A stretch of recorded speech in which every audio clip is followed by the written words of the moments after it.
Bonjour, nous allons donc vous présenter notre sujet pour le tournoi français de physique qui portait sur un pendule magnétique chaotique. L'objectif était d'étudier la trajectoire du pendule dynamique en fonction du nombre d'aimants fixes que nous avions disposés et de leur disposition.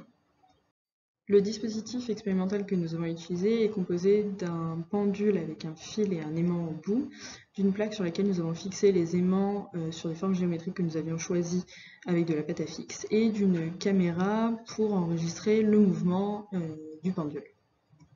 Nous avons donc commencé par modéliser la dynamique du pendule. Donc on a trois termes différents. On a le pendule simple, qui du coup va osciller. On a rajouté des frottements fluides, parce qu'il y a l'atténuation de l'amplitude à chaque fois.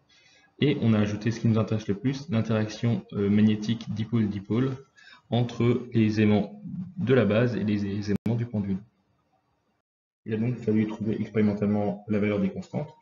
Pour les premières constantes, c'était le moment dipolaire. On a fait une mesure du champ magnétique entre deux aimants attractifs, l'un par rapport à l'autre, ce qui nous a permis de trouver une relation simple pour remonter au moment dipolaire.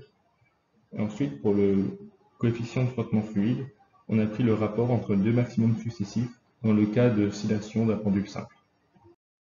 Une fois que nous avons déterminé les constantes précédentes, ça nous a permis de les utiliser pour notre simulation et de représenter ici des bassins d'attraction pour 3 à 6 aimants sur un cercle concentrique fixé.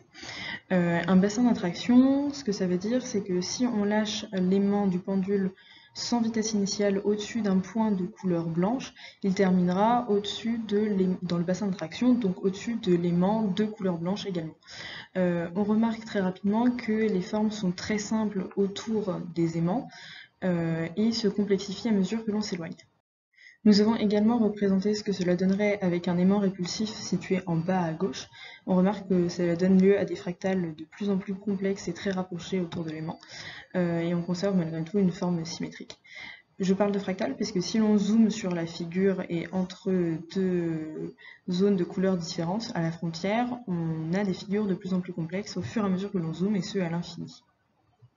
Avec les bassins d'attraction, on arrive au fait qu'on connaît facilement le point où on va arriver, ce qui ne nous permet pas de visualiser de façon intéressante la trajectoire.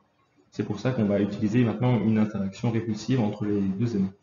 Donc pour ce faire, on a décidé de simuler notre trajectoire et on voit tout de suite qu'elle ne colle pas très bien avec les expériences, mais on arrive quand même à trouver à peu près le même phénomène.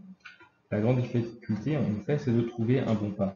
Parce que si le pas est trop petit, on a une dérive rapide par rapport à l'expérience. Et si le pas de la simulation est trop grand, on est comme si l'interaction magnétique n'était pas prise en compte, ce qui ne va pas non plus dans la cohérence de notre simulation.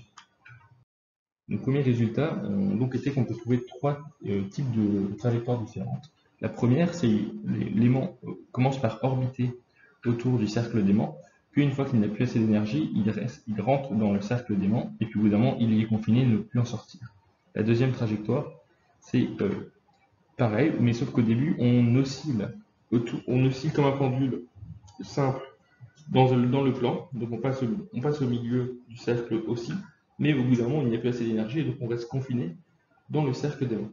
Et la troisième, c'est un peu comme la seconde, au début, on oscille dans le plan, puis au bout d'un moment, quand on n'a plus assez d'énergie, au lieu de rentrer dans le cercle, on y reste confiné à l'extérieur, on oscille autour de lui, et à la fin, on est confiné entre deux aimants.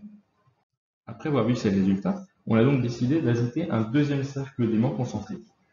Et donc, on a réussi à montrer que dans le cas où l'énergie est quand même suffisante pour pas directement tomber au milieu, on peut créer un aimant qui orbite d'abord autour du cercle extérieur d'aimant, puis une fois qu'il a moins d'énergie, il rentre dans la couronne d'aimant, puis à la fin, une fois qu'il n'a presque plus d'énergie, il reste confiné dans le cercle intérieur d'aimant. On va maintenant s'intéresser à l'impact du nombre d'aimants. Pour ce faire, on va mesurer pour le différent nombre d'aimants le temps durant lequel le pendule n'est pas encore confiné dans le cercle. On arrive à trois conclusions. Quand le cercle est grand, l'impact du nombre d'aimants est faible car on rentre très vite dans le cercle. Ensuite, plus le diamètre du cercle est petit, plus c'est logique, on met du temps à rentrer dedans. Dans le cas où il y a beaucoup d'aimants, il y a une grande barrière de potentiel à passer pour rentrer à l'intérieur du cercle. C'est pour ça que le temps est assez élevé.